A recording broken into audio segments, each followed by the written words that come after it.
really were in the limelight and you had a lot on your shoulder. And Harry and I had this fascinating conversation how, one day you're no one knows you on campus, right? And then the next day you're a total rock star and it goes like this and then it goes away. And so how do you deal with that? How do you deal with everyone screaming your name and then a lot of negative stuff too? Yeah, I think the nature of being a quarterback is you get way too much credit, way too much blame, and there's a lot that comes with the position. But I think the best way I can describe it is as you navigate some of those pressures is just compartmentalize it. Compartmentalize, how people react to you on campus or when you're out and about. Compartmentalize when you have a bad game or a bad play, and just move on to the next. I think it's just staying grounded and deeply rooted where you're at, where your feet are, and what can you do about what's right in front of you. And you just kind of let the rest be external factors that don't influence you and don't motivate you. I think it's important to be self-motivated and have your own goals and what's best for your team, and then the rest you just compartmentalize.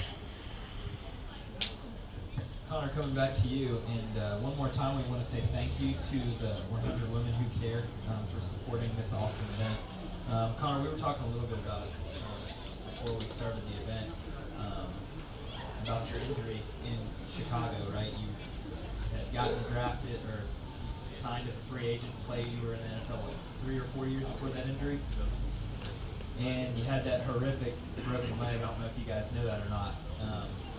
Having to rehab that, and then also kind of seeing that your career was coming to a close. What was that time like? Because obviously there's folks here tonight that have dealt with similar traumatic events where they have to, like you said, compartmentalize it, but also realize there's another chapter of my life coming, especially being playing sports your whole life. You go from zero to it's over. Like you're going full speed, and then your career is done. Talk on that a little bit. Yep. I think that injury was a cornerstone in my life at a time I thought was very negative. But let me preface that because, like Perry said, was undrafted, signed by the Cleveland Browns, played a little bit my rookie year, was able to start against the Baltimore Ravens week 17, had some momentum going to my second year in the league, and then tore my throwing thumb. So I was on injured reserve my second year in Cleveland. The following year, I get released by Cleveland, picked up in Chicago, probably playing the best ball in my career. Had a couple of touchdowns against the Patriots, a couple of touchdowns against the Chiefs, the third preseason game. And then on 4th and 10, stood up in the pocket, delivered a crossing route, completed it, and then snapped my tib fib in half. And I can just remember it was painful, but I think my first initial reaction was like, I'm not going to play this game again.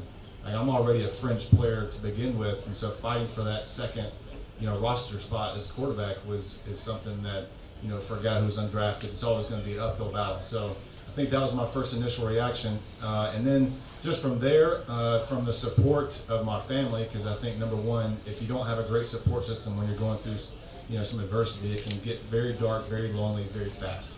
And you can spiral from there. And so keeping a great outlook, optimistic perspective, which is easier said than done. And I can say that because I didn't have the greatest optimistic outlook at that time, but what I did know, I had to attack my rehab because I did want to play football again. And so that was about a 14-month rehab process that I tried to cut in half so I could be back in OTAs by the following May, and was able to successfully do that. Signed another year extension of my contract, only to tear my hamstring completely in the next preseason, 2017. And I think that was just from the muscle attrition from breaking my leg. But what that did through those 3 consecutive injuries, those IR injuries, it forced me to take my football goggles off. And for my entire life, since I was 6 years old, my dad was a high school football coach. He raised me as a football coach. I mean, it was a very competitive family. And I think what comes with that sometimes is you go down the rabbit hole so far that it becomes attached to you. And I was very naive and foolish for going through my college career and even my NFL career, because I would speak at certain events like this and say that, I'm not what I do. Like, that's not my identity, but it very much was. And I think all those things, we serve a very intentional God, and so I think everything happens for a direct reason. And so the ripple effects from those injuries made me a better father. Absolutely a better father, absolutely a better husband. It forced me to invest in the things in my life that were non-football related. because that's just who I was for so long. So I invested in my social aspects of my life, spiritual aspects of my life, and just it grew a lot from that. And then just after I got over that initial sort of doom and gloom, what am I going to do next? Once I got through that, then I had a level of appreciation for what I had.